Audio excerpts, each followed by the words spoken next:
الرحمن الرحیم السلام علیکم ورحمۃ اللہ وبرکاتہ۔ حلیۃ طالب العلم یعنی ایک طالب علم یعنی اسٹوڈنٹ آف نالج کا زیور،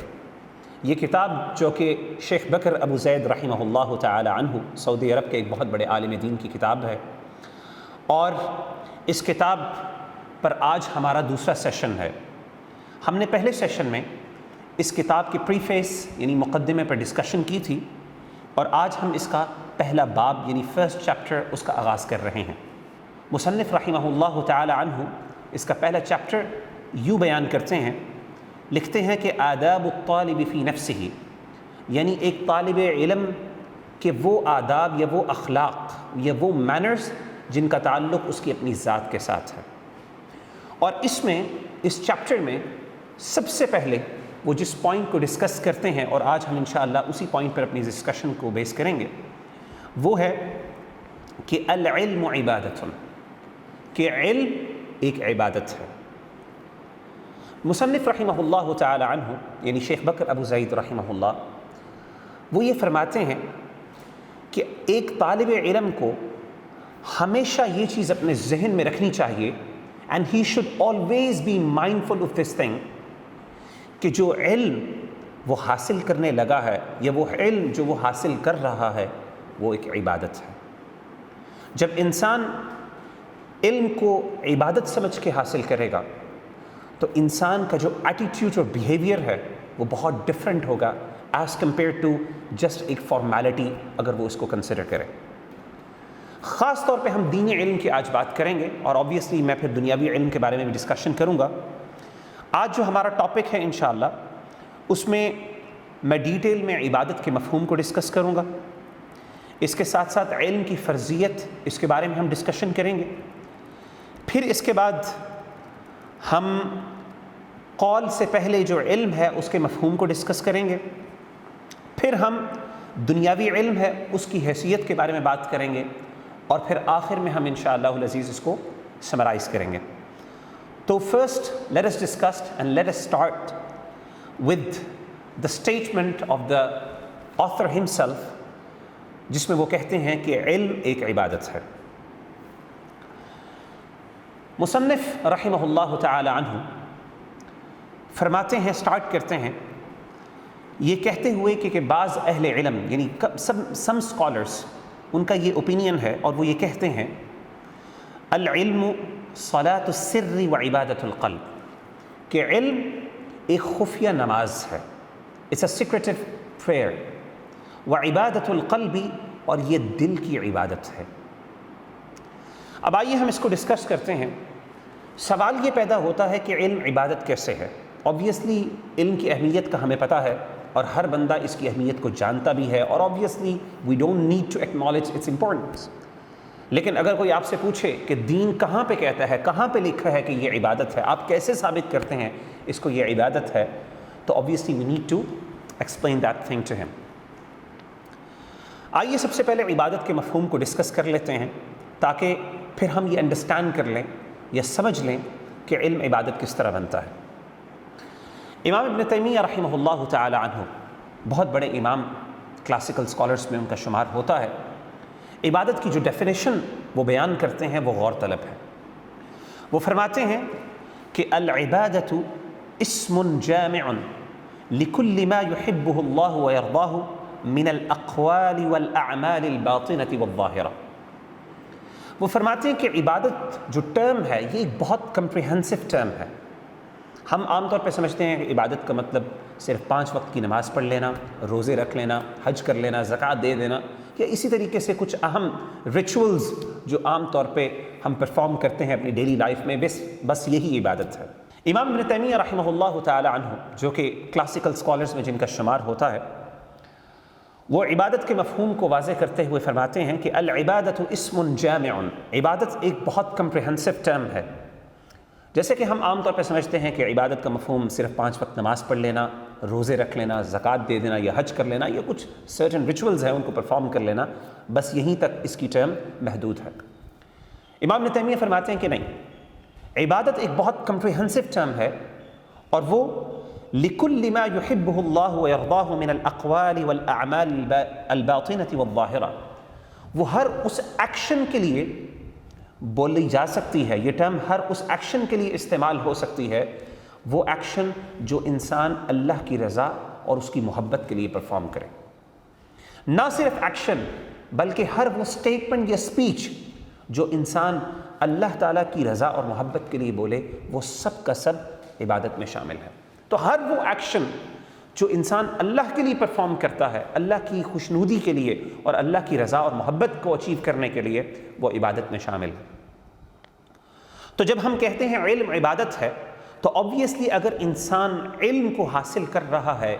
اس لیے تاکہ وہ اس کے ذریعے اللہ تعالیٰ کو راضی کر لے، یا اللہ نے جو احکامات نازل کیے ہیں، اللہ نے جو انجنکشنز انسان کے لیے بھیجے ہیں، ان کو فلفل کر لے، ان کو انسان اوبے کر لے، تو آبویسلی وہ کیوں کر انسان کے لیے عبادت نہیں بنتے۔ تو نالج جو ہے وہ اٹ سیلف انسان کے لیے عبادت بن جاتا ہے۔ اب جب ہم نے یہ بات کر لی کہ نالج ایک عبادت ہے، تو پھر سوال یہ پیدا ہوتا ہے کہ عبادت کیا یہ فرض ہے، جس طرح ہم عام طور پہ استعمال کرتے ہیں اپنے کامن لینگویج میں کہ کیا یہ فرض ہے، سنت ہے، نفل ہے، یعنی کیا یہ فرض ہے یا تطوع یعنی نفلی عبادت ہے، یہ فرضی عبادت ہے۔ تو آئیے ہم اس پہ ذرا تھوڑا سا ڈسکس کر لیتے ہیں۔ بجائے یہ کہ میں آپ کو ڈائریکٹلی یہ کہوں کہ علم عبادت ہے اور عبادت جو ہے یہ فرضی عبادت ہے، اس کو ذرا اس کی لاجک کو ذرا سمجھیے، جو بہت امپورٹنٹ ہے میرے خیال سے۔ دیکھیے، کوئی بھی عمل اگر انسان پرفارم کرتا ہے یا کوئی بھی اسٹیٹمنٹ انسان کہتا ہے، ہمارا دین انسان کو رسپانسبل ٹھہراتا ہے، اور وہ کہتا ہے کہ جو بھی تم نے عمل پرفارم کرنا ہے یا جو بھی تم نے اسٹیٹمنٹ کہنی ہے، میک شور کہ تم سوچ سمجھ کے اور علم کی بنیاد پر کہو۔ مثال کے طور پہ میں نے نماز پڑھنی ہے، دین کہتا ہے نماز پڑھنی ہے، اللہ کا حکم ہے، لیکن نماز پڑھنے سے پہلے تم پر لازم ہے اور تم پر فرض ہے کہ تم اس نماز کا طریقہ جو ہے اس کو جانو۔ وہ کیا ہے؟ وہ علم ہے۔ اسی طریقے سے میں نے دین کے بارے میں کوئی بات کرنی ہے، میں یہ سیشن جو ڈیلیور کر رہا ہوں، جو میں دین کی دعوت یا تبلیغ کا کام کر رہا ہوں، یا میں اسی طریقے سے کسی بھی انداز سے دین کو پروپیگیٹ کر رہا ہوں، اللہ کے احکامات کو آپ کے سامنے رکھ رہا ہوں، دین کی باتیں آپ کو بتا رہا ہوں، تو میرا دین مجھے یہ کہتا ہے، مجھ سے تقاضا کرتا ہے کہ میک شور کہ آپ جو بھی کوئی بات کر رہے ہیں it should be based upon knowledge. یہ ہمارے صرف کچھ فرسودہ خیالات یا میری کوئی ذاتی رائے پر مبنی نہیں ہونا چاہیے، بلکہ اس کے پیچھے نالج ہونی چاہیے۔ جیسا کہ قرآن مجید میں اللہ تعالیٰ فرماتے ہیں، سورۃ محمد کی آیت نمبر 19 ہے، اللہ فرماتے ہیں کہ فَاعْلَمْ أَنَّهُ لَا إِلَهَ إِلَّا اللَّهُ وَاسْتَغْفِرْ لِذَنبِكَ وَلِلْمُؤْمِنِينَ وَالْمُؤْمِنَاتِ۔ اے نبی صلی اللہ علیہ وآلہ وسلم، جان لیجئے أَنَّهُ لَا إِلَهَ إِلَّا اللَّهُ کہ اللہ کے علاوہ کوئی بھی عبادت کا لائق نہیں ہے۔ وَاسْتَغْفِرْ جب آپ نے یہ جان لیا، جب آپ نے اس کا علم حاصل کر دیا، جب آپ نے توحید کا اقرار کر دیا، یہ آپ نے اسٹیٹمنٹ کہہ دی، یہ قول کہہ دیا، تو وَاسْتَغْفِرْ لِذَنبِكَ اس کے بعد اپنی جو خطائیں ہو گئی ہیں آپ سے، ان کے بارے میں اللہ تعالیٰ سے استغفار کیجیے۔ وَلِلْمُؤْمِنِينَ وَالْمُؤْمِنَاتِ اور اسی طریقے سے جو مومن مرد ہیں اور مومن عورتیں ہیں، ان کے لیے بھی اللہ تعالیٰ کے سامنے استغفار کیجیے۔ امام بخاری علیہ الرحمہ جو بہت بڑے امام ہیں، وہ اس آیت سے یہ ثابت کرتے ہیں کہ یہ آیت ہمیں بتاتی ہے کہ انسان کو کوئی بھی عمل کرنا ہو یا کوئی بھی اسپیچ کہنی ہو، اسٹیٹمنٹ کہنی ہو دین کے بارے میں، تو اس پر فرض ہے کہ وہ ان دونوں سے پہلے کیا کرے؟ اس کے بارے میں علم حاصل کرے، اس سے پہلے۔ اسی لیے امام بخاری علیہ الرحمہ اپنی صحیح البخاری میں اس میں ایک چیپٹر کا جو عنوان ہے یا اس کی ہیڈنگ ہے، وہ اس طرح لے کے آتے ہیں، کہتے ہیں کہ العلم قبل القول والعمل، یعنی علم حاصل کرنا قول اور عمل سے پہلے فرض ہے۔ یعنی کوئی بھی عمل ہے، چاہے وہ فرضی ہو، چاہے وہ نفلی ہو، جو بھی ہو، آپ نے کوئی ایکشن پرفارم کرنا ہے، کوئی اسٹیٹمنٹ کہنی ہے، اس سے پہلے اس کے بارے میں علم حاصل کرنا فرض ہے۔ اسی لیے علامہ ابن المنیر رحمہ اللہ تعالی عنہ، جن کا نام زین الدین علی بن محمد بن منصور ہے، اور یہ صحیح بخاری کے بہت سے شارحین یعنی شرح کرنے والوں میں سے ہیں، اور جن کا تذکرہ امام ابن حجر العسقلانی رحمہ اللہ تعالی عنہ اپنی کتاب فتح الباری میں کئی جگہوں پہ تذکرہ کرتے ہیں، ان کی سٹیٹمنٹس اور ان کی کامنٹری کو ذکر کرتے ہیں۔ وہ فرماتے ہیں امام بخاری رحمہ اللہ تعالی عنہ کی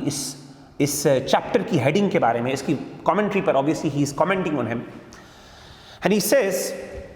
اراد به ان العلم شرط في صحة القول والعمل۔ فرماتے ہیں کہ امام بخاری رحمہ اللہ تعالی عنہ کا یہ سٹیٹمنٹ کہنا، اس سے مراد یہ ہے کہ کسی بھی عمل یا کسی بھی سپیچ کی درستگی اور اس کی ویلیڈیٹی وہ بیس کرتی ہے نالج کے اوپر۔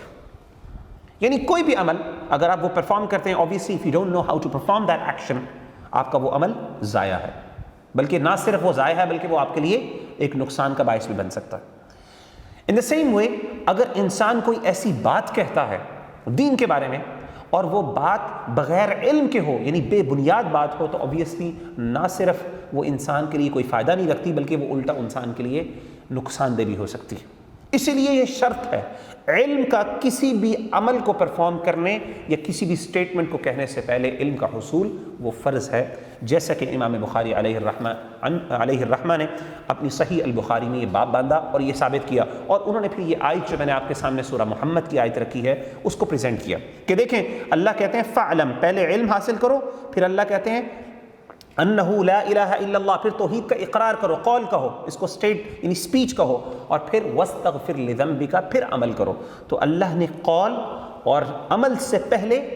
علم کو مینشن کیا ہے، اور یہ علم کیا ہے؟ یہ امر کا صیغہ ہے۔ فعلم، علم حاصل کیجئے، جانیے، تو اس سے علم کی فرضیت ثابت ہوتی ہے۔ اسی کو بنیاد بناتے ہوئے آپ نے بڑی معروف حدیث جو کہ سنن ابن ماجہ میں موجود ہے وہ آپ نے سنی ہوگی کہ اللہ کے رسول صلی اللہ علیہ وآلہ وسلم نے فرمایا کہ طلب العلم فریضۃ علی کل مسلم، علم کا حاصل کرنا ہر مسلمان پر فرض ہے۔ تو ایکسپلسٹلی اللہ کے رسول صلی اللہ علیہ وآلہ وسلم کا یہ فرمان موجود ہے جس سے اس کی فرضیت ثابت ہوتی ہے، اور obviously میں نے کہا لاجکلی بھی کوئی بھی عمل آپ نے پرفارم کرنا ہے، کوئی آپ نے سپیچ کہنی ہے، آپ پر ضروری ہے کہ پہلے اس کے بارے میں آپ علم حاصل کریں اور اس کے بعد آپ وہ ایکشن پرفارم کریں یا وہ سپیچ کہیں۔ اسی طریقے سے قرآن مجید کے اندر بھی اگر کوئی کہے چلے یہ تو حدیث ہے، قرآن مجید کی کوئی آیت ہمیں پریزنٹ کرے جس سے علم کی فرضیت کا پتہ چلتا ہے، تو سورہ توبہ کی آیت نمبر 122 یا 122 ورس نمبر، اس میں اللہ فرماتے ہیں کہ فلولا نفر من كل فرقة منهم طائفة ليتفقهوا في الدين، ایسا کیوں نہیں ہے کہ ہر گروہ میں سے ایک گروپ وہ تم لوگ سلیکٹ کر لو، لیتفقہوا فی الدین، اس کا کام کیا ہو کہ وہ دین کی فقہ یعنی دین کا علم حاصل کرے، اس کی سمجھ بوجھ حاصل کرے، وَلِيُنذِرُوا قَوْمَهُمْ إِذَا رَجَعُوا إِلَيْهِمْ لَعَلَّهُمْ يَحْذَرُونَ، تاکہ وہ لوگوں کو کیا کرے؟ ڈرائے اور لوگوں کو گائیڈ کرے، لوگوں کو اللہ تعالیٰ کے احکامات کے بارے میں بتائے۔ تو قرآن مجید کے اندر اللہ نے کہا ایسا کیوں نہیں ہے کہ سوسائٹی کے ہر طبقے میں ایک گروپ ایسا ہو جو کہ اہل علم کا گروپ ہو۔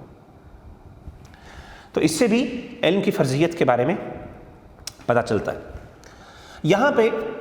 ہم آگے بڑھنے سے پہلے میں ایک چیز کی کلیئرٹی کرنا چاہوں گا جو بہت اہم نقطہ ہے، اور I think it's a very important part that we need to make ourselves comfortable with,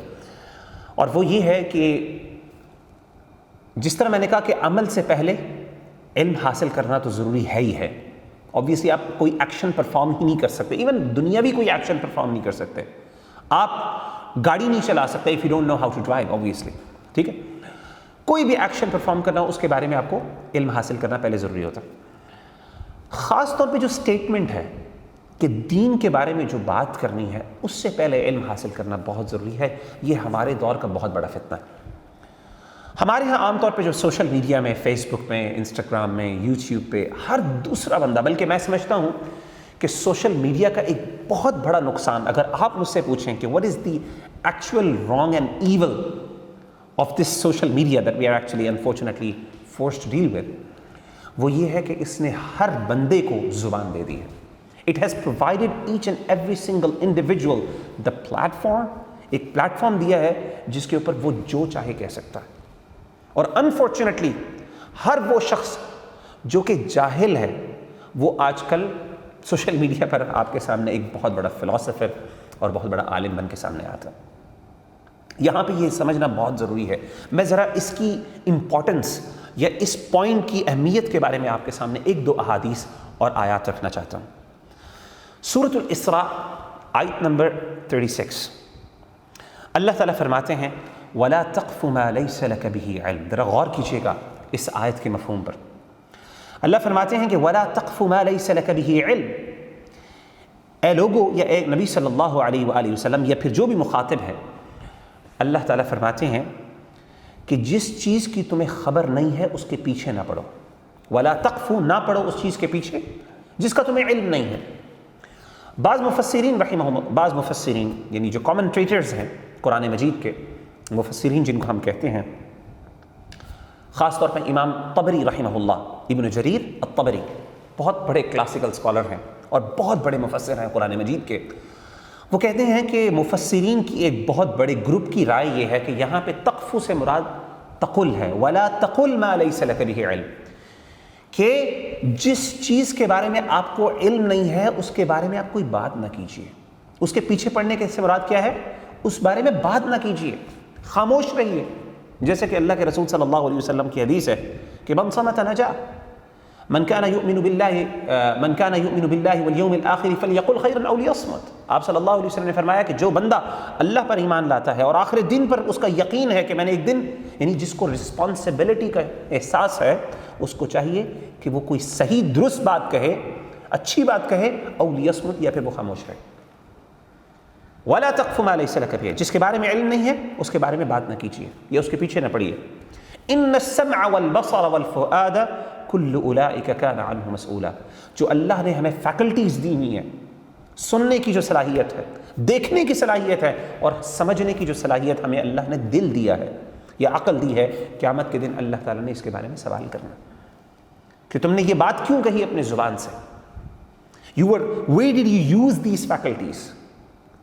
تو قرآن مجید کی آیت پر اگر آپ غور کریں تو اس سے ہمیں بہت بڑی وارننگ ملتی ہے, خاص طور پہ ان لوگوں کو جو کہ بغیر کسی سمجھ بوجھ کے اور علم کے جو چاہے منہ پہ یا پھر جو ان کے خیال میں آتا ہے اپنی سوچے جو چاہتے ہیں وہ لوگوں کے سامنے پریزنٹ کرتے ہیں, اس کو پروپیگیٹ کرتے ہیں اور اس کو پروفیس کرتے ہیں. اسی طرح سورہ اعراف کی ورس نمبر 33 میں آپ کے سامنے پریزنٹ کرنا چاہتا ہوں. اللہ تعالیٰ فرماتے ہیں قل انما حرم ربی الفواحش. اے نبی صلی اللہ علیہ وسلم کہہ دیجئے کہ میرے رب نے, میرے اللہ نے یہ چیز حرام کر دی ہے. کیا چیز؟ الفواحش, فحاشی کے کام, برائی کے کام, بے حیائی کے کاموں کو. ما ظہر منہا وما بطن, چاہے وہ خفیہ کیا جائے, چھپ کے کیا جائے, یا علی الاعلان کیا جائے, اوپنلی اس کو کیا جائے برائی کا کام. چاہے کوئی بھی بے حیائی کا کام آپ اوپن کریں یا چھپ کے کریں, اللہ تعالیٰ نے اس کو حرام کر دیا. والاثم والبغی, اسی طریقے سے گناہ کو اور سرکشی کو اللہ نے حرام کر دیا. وَأَن تُشْرِكُوا بِاللَّهِ مَا لَمْ يُنَزِّلْ بِهِ سُلْطَانًا, اور آپ اللہ کے ساتھ شرک کریں جس کی کوئی دلیل نہیں, جس کی کوئی بنیاد نہیں ہے, آپ وہ اللہ کے ساتھ شرک کریں, یہ بھی حرام کر دیا. اور اس کے بعد ذرا غور کریں, فرمایا کہ وَأَن تَقُولُوا عَلَى اللَّهِ مَا لَا تَعْلَمُونَ, کہ آپ اللہ پر ایسی باتیں کہیں کہ ہم لوگوں کو اللہ تعالیٰ فرما رہے ہیں کہ تم اللہ کے بارے میں ایسی باتیں کرو جس کے بارے میں تمہیں علم نہیں ہے, دین کے بارے میں ایسی زبان تم استعمال کرو جس کے بارے میں تمہیں علم نہیں ہے. وَأَن تَقُولُوا عَلَى اللَّهِ مَا لَا تَعْلَمُونَ, تو یہ حرام کر دیا. اسی حوالے سے عملی طور پہ اس کا رزلٹ کیا ہوتا ہے, انسان جب بغیر علم کی بات کرتا ہے تو اس کی وجہ سے کتنا فتنہ اور فساد پیدا ہوتا ہے. یہ آبویسلی آج کل کے جو سوشل میڈیا پہ جو جس طرح خبریں ہم لوگ ایک دوسرے کے ساتھ نیوز شیئر کرتے ہیں اور لوگوں کو ڈراتے ہیں, اور جو کرنٹ سچویشن ہماری بنی ہوئی ہے علیاذ باللہ, ان سب کو اگر آپ سامنے رکھیں تو آپ کو احساس ہوگا کہ اس کا کتنا بڑا نقصان ہوتا ہے. میں آپ کو اس کا ایک عملی جو ہے ایک نمونہ یا مثال آپ کے سامنے حدیث سے پیش کرتا ہوں. سنن ابی داود کی حدیث ہے, حدیث نمبر 336 ہے, یعنی 336 حدیث نمبر ہے. حضرت جابر رضی اللہ تعالی عنہ اس حدیث کو روایت کرتے ہیں. وہ فرماتے ہیں کہ ہم ایک سفر میں نکلے, ہم جا رہے تھے, صحابہ تھے, اللہ کے رسول ساتھ نہیں تھے. تو ہوا یہ کہ فَأَصَابَ رَجُلًا مِنَّا حَجَرٌ, ایک ہم میں سے ایک صحابی تھے، ایک مسلمان بھائی تھے جن کے سر پہ کوئی چوٹ لگی، ایک پتھر لگا اور چوٹ لگ گئی، زخم ہو گیا. ثم احتلم فسأل اصحابہ، پھر ہوا یہ کہ اس کو احتلام ہو گیا، یعنی اس پر وہ جنابت کی حالت میں آ گیا اور اس پر غسل کرنا واجب ہو گیا. فقال فسأل صحابہ، تو اس نے جو صحابہ جو تھے جو ان کے ساتھ ان کے ساتھی گئے ہوئے تھے ان سے پوچھا، هل تجدون لی رخصة فی التیمم، کیا میرے لیے کوئی یہ فلیکسیبلٹی دین میں موجود ہے کہ میں اس کرنٹ سچویشن میں جب کہ میرے سر پہ زخم آیا ہوا ہے، میں نہا نہیں سکتا، تو میں تیمم کر لوں؟ کیا میرے لیے دین میں یہ رخصت یا فلیکسیبلٹی موجود ہے؟ یہ سوال کیا. انہوں نے آگے سے جواب کیا دیا، ان کو علم نہیں تھا. انہوں نے کہا ما نجد لك رخصة وانت تقدر على الماء، کہ ہماری جو انڈرسٹینڈنگ ہے دین میں، ہمیں تمہارے لیے کوئی رخصت نہیں ملتی، کوئی فلیکسیبلٹی نہیں ملتی، کیونکہ تمہارے پاس پانی موجود ہے. تیمم تو تب کیا جاتا ہے جب پانی نہ ہو، پانی موجود ہے، پانی کی موجودگی کے اندر، پانی کی موجودگی میں تم تیمم نہیں کر سکتے. تو ہوا یہ کہ فاغتسل فمات، اس نے غسل کیا، ظاہر ہے اس نے سمجھا کہ میرے پاس کوئی چوائس نہیں ہے، I have to bear with it, اور اس نے اسی زخم کی حالت کے اندر، اس کا زخم گہرا تھا، سیویئر تھا، اس نے کیا کیا، غسل کیا، اور اس کی وجہ سے اس کی ڈیتھ ہو گئی. جب اللہ کے رسول صلی اللہ علیہ وسلم کو یہ خبر پہنچی اور یہ لوگ جب واپس آئے اور ان کو پتہ چلا کہ صحابی کی ڈیتھ ہو گئی ہے صرف اس بات پہ کہ اس کو غسل کرنے پر مجبور کیا گیا، تو آپ صلی اللہ علیہ وسلم اتنا ناراض ہوئے کہ آپ صلی اللہ علیہ وسلم نے جواب دیا، آپ نے فرمایا قتلوہ قتلہم اللہ، تم لوگوں نے اس کو قتل کیا ہے، اللہ تم کو بھی قتل کرے. جن لوگوں نے اس کو قتل کیا ہے اللہ بھی ان کو قتل کرے. یعنی اللہ کے رسول صلی اللہ علیہ وسلم نے کہا یہ تم نے لٹرلی ایک مرڈر کیا ہے اور اللہ بھی تمہارے ساتھ یہ معاملہ کرے. آپ اتنے ناراض ہوئے اور آپ نے فرمایا کہ الا سألوا اذا لم يعلموا، جب تمہیں علم نہیں تھا تو تم نے یہ کیوں نہیں کیا کہ ہم کسی سے پوچھ لیں، اہل علم سے پوچھ لیں، ہم ویٹ کر لیں جب تک اللہ کے رسول صلی اللہ علیہ وسلم کی طرف سے ہمیں کوئی علم یا وضاحت نہ مل جائے تب ہم یہ کام کریں. تو کسی بھی شخص کو اگر علم نہیں ہے اور وہ بغیر علم کے صرف اپنی انڈرسٹینڈنگ، جو اس کو دین کا تھوڑا بہت علم ہے اس کو سامنے رکھ کے اگر وہ فتوے دینے شروع کر دے تو اس کا نقصان کیا ہوگا؟ اس کا نقصان یہ فساد پھیلتا ہے. نہ صرف لوگوں کی جانیں جاتی ہیں بلکہ بہت بڑے مسائل کا انسان کو یا پوری سوسائٹی اس کی وجہ سے سفر کرتی ہے. اسی لیے اللہ کے رسول صلی اللہ علیہ وآلہ وسلم، جیسا کہ ہم نے پچھلے سیشن میں حدیث کا ذکر کیا تھا کہ اللہ کے رسول صلی اللہ علیہ وسلم، حدیث میں ویسے تو ضعف ہے لیکن حدیث کا میننگ بالکل درست ہے، فرمایا کہ الا ان شر الشر شرار العلماء، جو شر ہے، جو ایول علماء سے پھیلتا ہے وہ بہت بڑا ایول ہوتا ہے. الا ان خیر الخیر خیار العلماء، لیکن جب خیر بھی پھیلتی ہے تو ان سے بھی سب سے زیادہ خیر بھی علماء سے پھیلتی ہے. تو آبویسلی پوری جنریشنز صرف مس کنسیپشن یا مس انفارمیشن کی وجہ سے آپ تباہ کرتے تھے. اور فرق کیا ہے؟ صرف آپ اپنی زبان پہ کنٹرول نہیں کر پا رہے. تو یہ چھوٹی بات نہیں، بہت بڑی بات ہے. اگلا پوائنٹ، یہ اگلا اہم سوال جس کو ہم انشاءاللہ کور کرنے والے ہیں یا ڈسکس کرنے لگے ہیں، وہ یہ ہے کہ علم حاصل کرنا کتنا فرض ہے. ہم نے جیسے بات کی علم حاصل کرنا فرض ہے، اور ہم نے کہا کہ چاہے کوئی بھی عمل کرنا ہو اس سے پہلے آپ کو علم حاصل کرنا ضروری ہے. اس کے بغیر آپ وہ عمل نہیں کر سکتے، اس کا آپ کو نقصان ہوگا، نہ صرف وہ ضائع جائے گا بلکہ نقصان ہوگا. اسی طریقے سے اسٹیٹمنٹ کے بارے میں ہم نے بات کی اور ہم نے حدیث پڑھی کہ اللہ کے رسول نے فرمایا علم حاصل کرنا فرض ہے. اب علم کی تو جو ڈیپتھ ہے یا علم کی جو واسٹنس ہے وہ اتنی زیادہ ہے یا انارمٹی اتنی زیادہ ہے کہ we can not actually measure یہ کہ ہمیں کتنا علم حاصل کرنا چاہیے. تو یہ کویسچن بڑا ویلڈ ہوتا ہے کہ جب علم حاصل کر دیا، علم کی فرضیت کا حکم دے دیا، تو کیا وہ بیر منیمم ہے کہ اگر وہ ہم حاصل کر لیں تو ہم پر سے یہ رسپانسبلٹی جو ہے وہ ہم سے ادا ہو جائے گی. تو یہ سوال بڑا اہم ہے کہ علم کتنا حاصل کرنا ضروری ہے اور فرض ہے. دیکھیے اس کا جواب اگر آپ نے پچھلے ہمارا جو پوائنٹ ہے، جو میں نے پچھلی پوائنٹ ڈسکس کیا ہے، اگر آپ نے اس پر تھوڑا سا غور کیا ہو تو آپ کو اس کا جواب اسی سے مل جاتا ہے. اس کا جواب بڑا سمپل سا ہے. ہم نے کہا تھا کہ کوئی بھی عمل انسان کو جو پرفارم کرنا ہے، جو انسان کے لیے ضروری ہے پرفارم کرے، اس کے بارے میں علم حاصل کرنا فرض ہے. تو انسان کے اوپر جو اوبلیگیشنز ہیں، ہم سب کے اوپر، مثال کے طور پہ نماز پڑھنا، زکوٰۃ دینا، حج کرنا، اسی طریقے سے روزے رکھنا، یا جو بھی ہمارے اوپر ہماری ڈیلی لائف کے اندر اللہ نے ہم پر احکامات لاگو کیے ہیں، جو انجنکشنز میں دیے ہیں، ان کو پرفارم کرنے سے پہلے یا ان کو فلفل کرنے سے پہلے آپ کو اس کے بارے میں علم حاصل کرنا ضروری ہے۔ تو کتنا؟ obviously اتنا کہ جس سے آپ کی وہ obligation ادا ہو جائے۔ اگر آپ کو اتنا علم ہے کہ آپ 5 وقت کی نماز پڑھ سکتے ہیں، آپ کو اس سے متعلق جتنے بھی مسائل جو آپ سے ریلیونٹ ہیں وہ پتہ ہیں، تو آپ کی obligation وہ فلفل ہو گئی۔ بڑا سمپل سا جواب۔ اسی طریقے سے روزے کے بارے میں آپ کو احکامات کا پتہ ہونا چاہیے obviously، کہ کن چیزوں سے روزہ ٹوٹتا ہے، روزہ کس طرح رکھا جاتا ہے، روزے کے کیا کیا مختلف یعنی ایسپیکٹس ہیں، ان کے بارے میں آپ کو پتہ ہونا چاہیے، which fulfills your obligation۔ obviously اس کے بارے میں ڈیٹیل مسائل یا پھر اختلافات یا فقہی مسائل وہ obviously آپ پر فرض نہیں ہے، لیکن آپ پر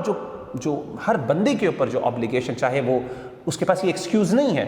کہ وہ کیا کرے کہ وہ یہ کہہ سکے مجھے تو اس کے بارے میں پتہ نہیں ہے، نہیں، کوئی بھی ایکشن جو آپ پر لازم کیا گیا ہے، لاگو کیا گیا ہے اللہ کی طرف سے، اس کے بارے میں آپ کو اتنا ضرور پتہ ہونا چاہیے کہ آپ اس کو پرفارم کر سکیں۔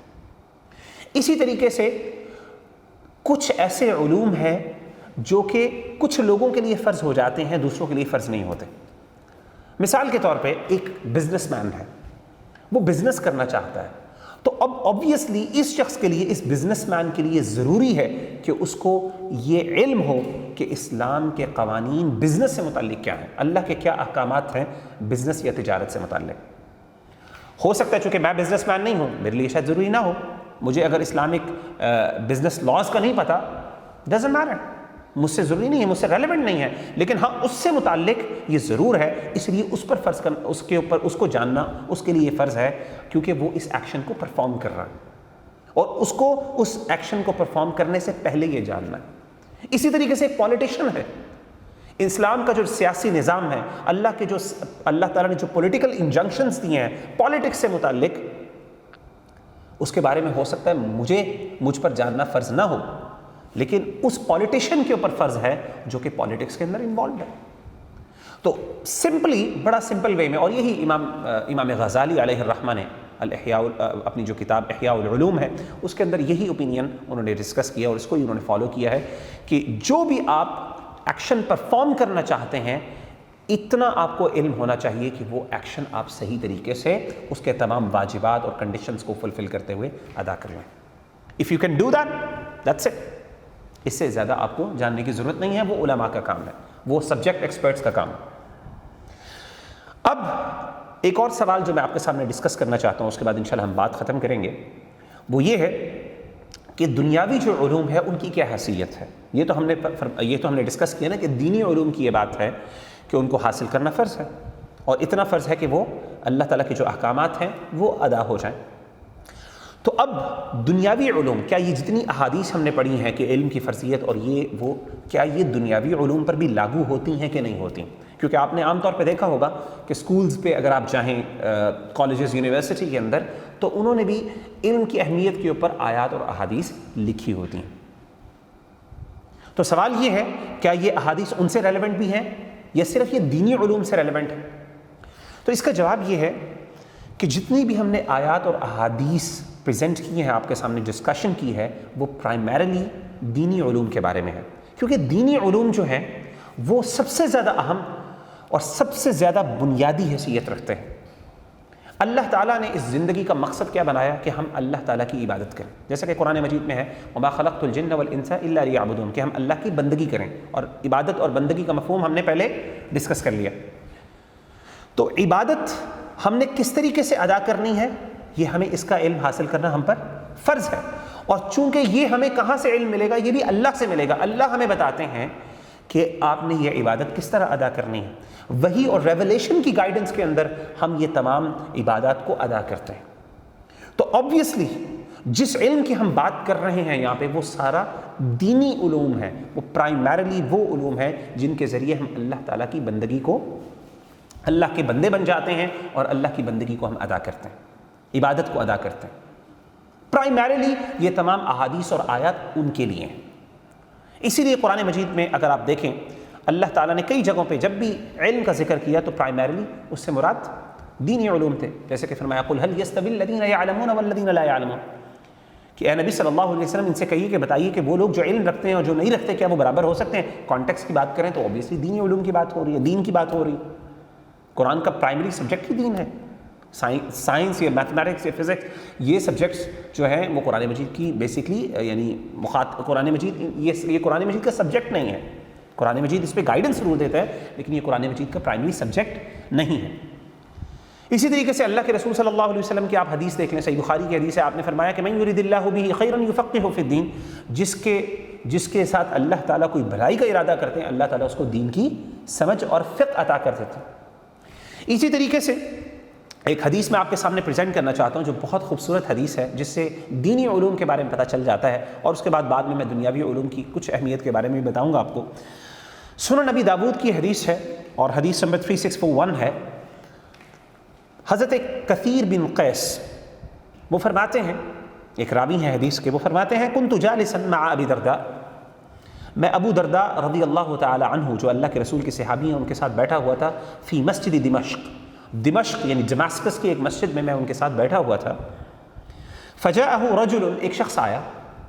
اور اس نے کہا یا ابا درداء، اے ابو درداء رضی اللہ تعالی عنہ،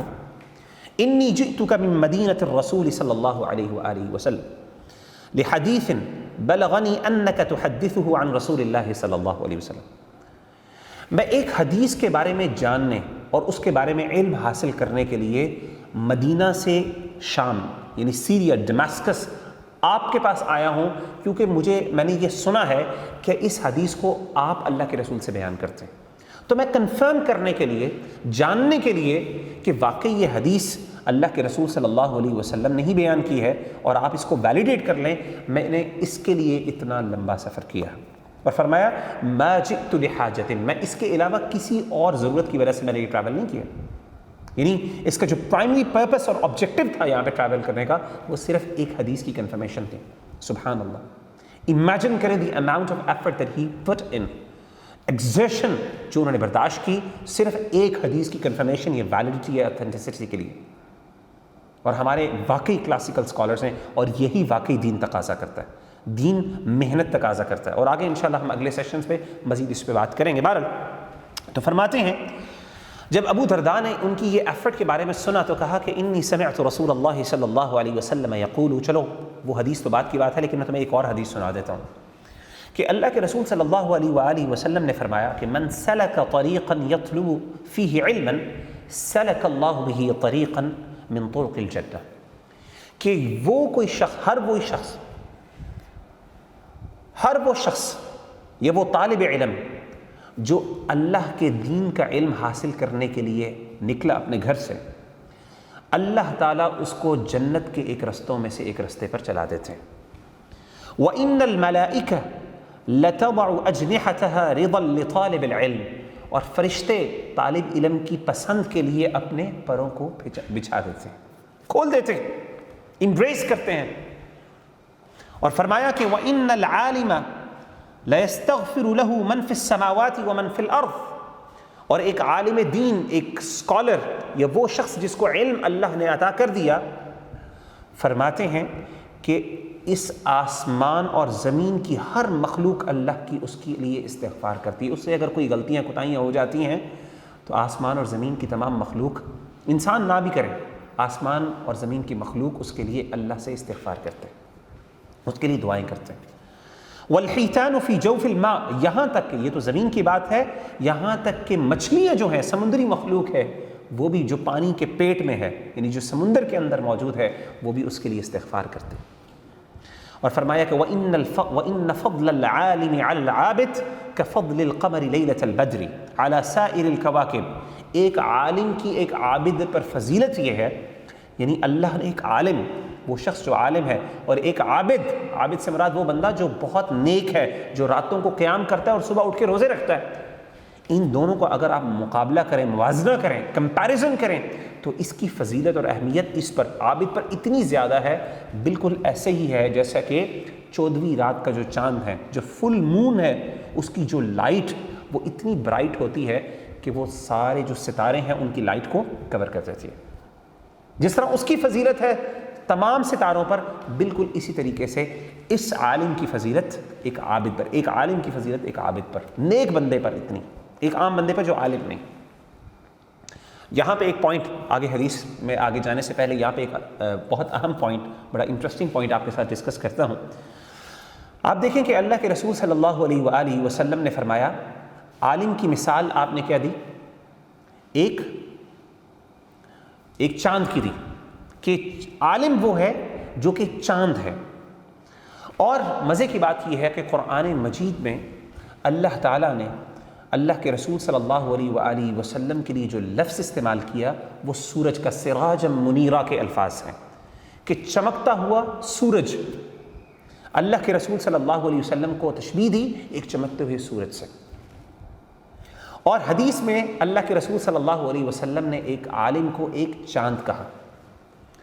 سائنٹیفکلی اگر آپ دیکھیں، بڑا انٹرسٹنگ مزے کا پوائنٹ ہے، سائنٹیفکلی آپ کو پتہ ہے کہ جو مون ہے اس کی اپنی لائٹ نہیں ہوتی، وہ سن سے لائٹ لے کے وہ اس کو یعنی زمین پر ہمیں اس کی طرف سے وہ لائٹ ملتی ہے۔ تو اسی طریقے سے ایک عالم کا کام بھی یہ ہے کہ کبھی بھی وہ اپنی مرضی سے کوئی بات نہیں کہتا، بلکہ سراجا منیرا، جو اللہ کے رسول صلی اللہ علیہ وسلم ہے، جو سورج ہے، اس کی طرف سے جو اس کو فیض ملتا ہے وہی لوگوں کو آگے وہ پھیلاتا ہے۔ وہ اپنا علم یا اپنا علم جھاڑتا نہیں ہے، وہ اپنی طرف سے کوئی بات یا اپنی لائٹ نہیں بکھیرتا، بلکہ وہ جو سورج کی لائٹ ہوتی ہے وہ لوگوں تک پہنچاتا ہے۔ تو اس سے پتہ چلتا ہے کہ عالم کا کام اپنا علم نہیں، بلکہ اللہ کے رسول صلی اللہ علیہ وسلم کا جو علم ہے، جو وحی کا علم ہے، وہ لوگوں تک پہنچانا، اور تبھی وہ سورج بنتا ہے۔ ورنہ اگر وہ اپنا کام کرنا شروع کر دے تو آبویسلی اس کی اپنی کوئی حیثیت دین میں کم از کم نہیں ہے۔ تو آپ نے فرمایا، آگے مزید فرمایا، آپ نے فرمایا کہ وَإِنَّ الْعُلَمَاءَ وَرَثَةُ الْأَنْبِيَاءِ، اور علماء جو ہوتے ہیں، جو اسکالرز ہیں، وہ انبیاء کے ورثاء ہوتے ہیں، انہیریٹرز ہوتے ہیں، ایئرز ہوتے ہیں۔ اور فرمایا کہ وَإِنَّ الْأَنْبِيَاءَ لَمْ يُوَرِّثُوا دِينَارًا وَلَا دِرْهَمًا، اور انبیاء کبھی بھی درہم اور دینار اپنی وراثت میں چھوڑ کے نہیں جاتی۔ ان کی وراثت کیا ہوتی ہے؟ ان کی پراپرٹی کیا ہوتی ہے جس کو انہیریٹ کیا جاتا ہے؟ وہ سمپل وہ علم ہوتا ہے۔ اور فرمایا کہ فَمَنْ أَخَذَهُ أَخَذَ بِحَظٍّ وَافِرٍ، جو بندہ اس علم میں سے، اس وراثت میں سے جو لے لے، اس کو ایک بہت بڑا فائدہ اور بہت بڑا اپنے لیے وہ ایک پارٹ اپنا اس میں سے وہ اپنے لیے خاص کر لیتا ہے، یعنی اس کو اپنے لیے وہ اپنی خیر بہت وہ اکٹھی کر لیتا ہے۔ تو اس حدیث سے ہمیں پتہ چلا کہ یہ جتنے بھی علم کی بات ہو رہی ہے، علماء نے جو بھی علم چھوڑا، جو کہ انبیاء کے ورثاء بنتے ہیں وہ علماء، وہ کوئی دنیاوی علوم کے ماہر نہیں بنتے، بلکہ وہ دینی علوم کے ماہر بنتے ہیں۔ اور یہاں پہ جتنی بھی نیکی اور استغفار کی باتیں ہیں، یہ ان طلباء کے لیے یا طلباء کے لیے ہے، یہ اسٹوڈنٹس آف نالج کے لیے ہے جو دین کا علم حاصل کرتے ہیں، یہ ان کی اہمیت ہے۔ تو بہرحال جو دنیاوی علوم ہے ان کی اہمیت کیا ہے، سوال یہ پیدا ہوتا ہے، جیسے کہ میں نے کہا میں اس کے بارے میں تذکر کروں گا۔ ایک بات تو یہ کنفرم ہے کہ کوئی بندہ، کوئی بھی شخص دنیاوی علوم کی اہمیت کو اگنور نہیں کر سکتا۔ آبویسلی اس پورے معاشرے کو اللہ تعالیٰ نے صرف دینی علوم سے نہیں چلایا، بلکہ اللہ نے دنیاوی علوم، بہت سے ایسے سائنٹیفک نالج ہے، وہ بھی بہت بڑا ایک رول پلے کر رہی ہے ایک سوسائٹی کو رن کرنے کے لیے۔ آپ کی بیسک نیڈز، مثال کے طور پہ میڈیسن ہے، ویسے تو اللہ کے رسول صلی اللہ علیہ وسلم نے میڈیسن کے اوپر بھی گائیڈنس ہمیں دی ہے، لیکن بہرحال اوور آل اگر آپ دیکھیں کہ جتنے بھی آپریشن تھیٹرز ہیں اور اس طرح کے سارے معاملات ہیں، یہ سارے معاملات ہمیں میڈیکل سائنس سے ملتے ہیں۔ تو اس کی اہمیت آبویسلی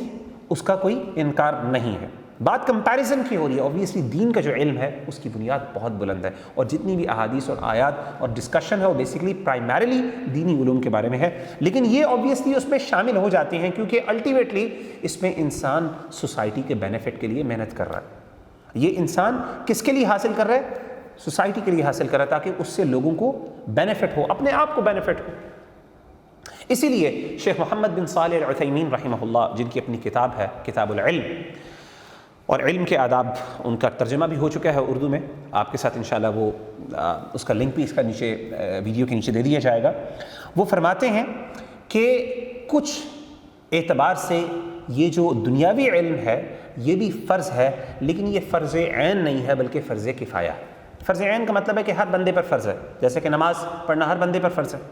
فرض دو طرح کا ہوتا ہے، ایک فرض عین ہوتا ہے، ایک فرض کفایہ ہوتا ہے۔ لیکن فرض کفایہ جو ہوتا ہے وہ ایک شخص پہ نہیں بلکہ وہ پورے سوسائٹی کے اوپر فرض ہوتا ہے، وہ ایک سوسائٹی کی obligation ہوتی ہے، وہ ایک کمیونٹی کی obligation ہوتی ہے، وہ ایک انڈیویجول کی obligation نہیں ہوتی۔ یعنی یہ ایک مسلم معاشرے پر فرض ہے کہ وہ دنیاوی علوم کو حاصل کریں، یہ اس کی ذمہ داری ہے۔ اور وہ کہتے ہیں کہ بعض علماء اس بات کے قائل ہیں اور یہ بات درست ہے، وہ اس کو پروفیس کرتے ہیں، وہ اس کو اکنالج کرتے ہیں، لیکن فرض عین اور اہمیت کس بات کی ہے، وہ بات ہے وہ دینی علوم کی بات۔ تو ہم سمرائز کرتے ہیں، ہم نے جو آج ڈسکشن کی پوری، وہ ہم نے سب سے پہلے